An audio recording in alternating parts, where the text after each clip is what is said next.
Sorry guys, I didn't see you there. I was too busy online shopping. It's something I used to say before I did a little research about what I was actually doing.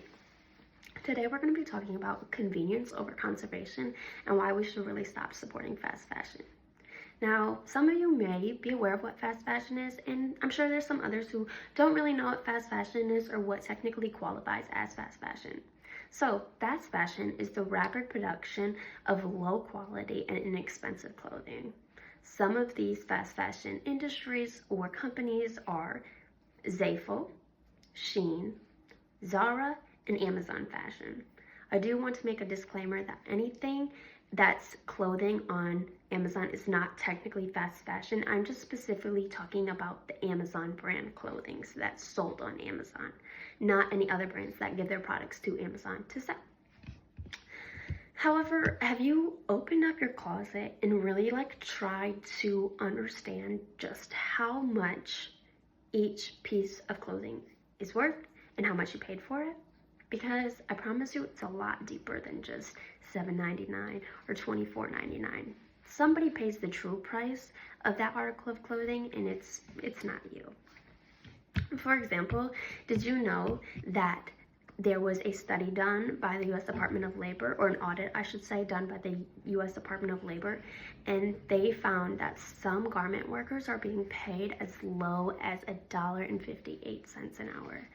I think we all know that that's not a livable wage, especially let's say you work 12 hours and you're maybe bringing home taxes taken out of it, maybe $20 a day. I pay $20 a day to have my dog watched while I go to work.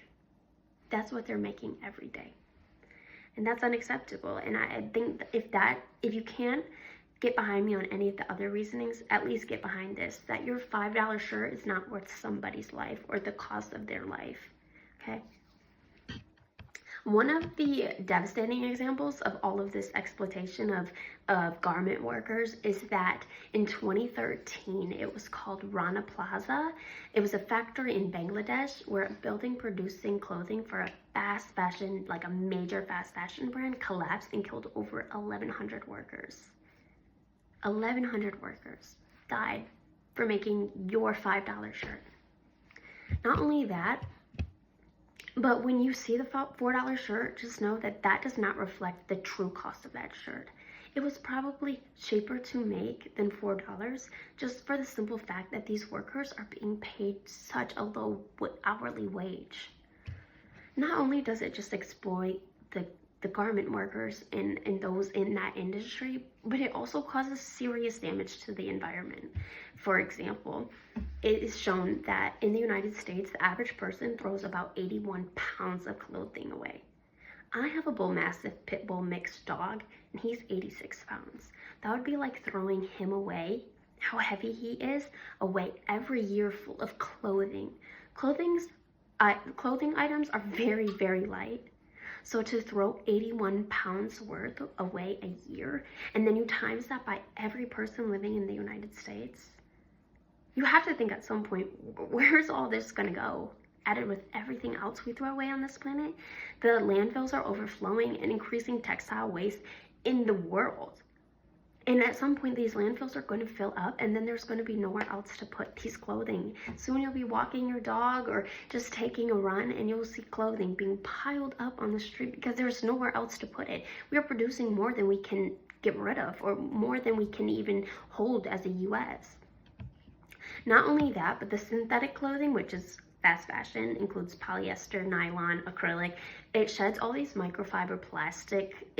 Sheds all these microplastic fibers during every wash. So every time you wash something, just know that this comes out in the water and then it's produced in the oceans. It's pushed out into the oceans, and that harms the ocean life. It harms the marine life, and it enters the food chain, which essentially affects us. So all the marine life that you eat, the fish, the shrimp, the crabs that are produced eating all this plastic, you are now eating. So it comes back in a full cycle back to us. However, even though it does have so much damage on the environment and to these garment workers, there are alternatives. So what we can do to stop supporting fast fashion, but to still also explore our fashion dreams, or just really feel confident and comfortable in the clothes that we wear. For example, I'm a big thrifter. You can become one too. It's super easy. It's cheap. It is secondhand, but they only put good quality and clothes that are fully intact into these stores. So you're getting darn near a brand new piece of clothing for a cheaper price, and just you can feel good about it. You know that no one was getting paid $1.58 to make this shirt.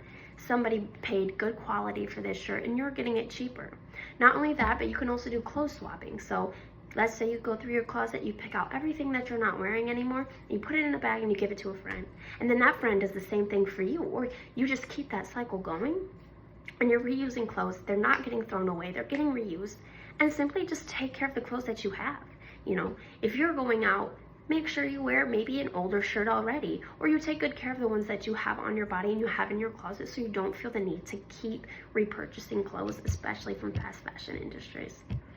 At the end of the day, when you see a $5 shirt, pause and ask yourself who really paid the price of this shirt, because it wasn't you.